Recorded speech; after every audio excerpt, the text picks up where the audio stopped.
টোটালে প্রায় 60 একরের মতো জায়গা নিয়ে। হ্যাঁ, এটা আরও অনেক বড় হবে, সামনে পিছনে আরও জায়গা আছে।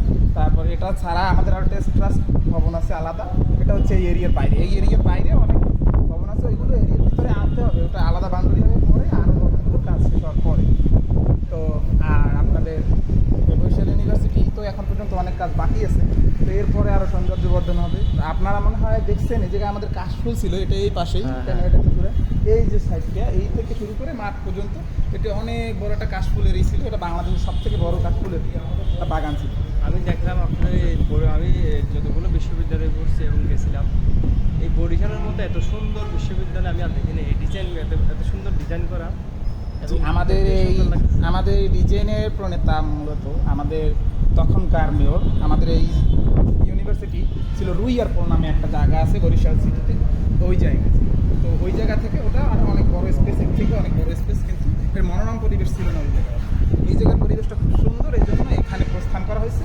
আর এই ডিজাইন মূলত প্রথমে এই প্রশাসনিক ভবনের ডিজাইনের প্রণেতা হচ্ছে আমাদের তখনকার মেয়র অ্যাডভোকেট শওকত হোসেন। তিনি ওনার অবদান, হ্যাঁ, তার অবদান আমাদের বরিশাল শহরে তার অনেক অবদান আছে।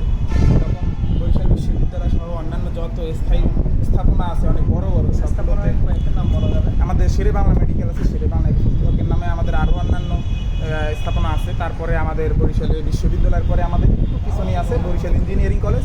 আর আমাদের বরিশালে এইটা হচ্ছে সব থেকে বড় সেতু, শহীদ আব্দুর রব সেমিয়াবাদ সেতু, এটাকে আমরা দপ্তরী সেতু বলে জানি।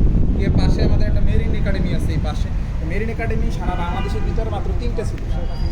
মেরিন একাডেমিগুলো প্রত্যেক বিভাগ ভিত্তিক যখন মেরিন একাডেমিগুলো পরে প্রতিষ্ঠা করা শুরু করে, তখন আমাদের বরিশালেরটা আমাদের এই অঞ্চলে আসে।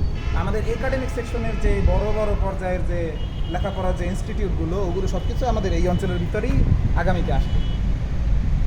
ভাইয়া অনেক ধন্যবাদ করছিলাম আপনাকে। যে কোনো মুহূর্তেই প্রচুর বৃষ্টি হতে পারে এই জায়গায়। দেখতে পাচ্ছেন এই মুহূর্তে রয়েছে আমরা বরিশালের বিশ্ববিদ্যালয়ে।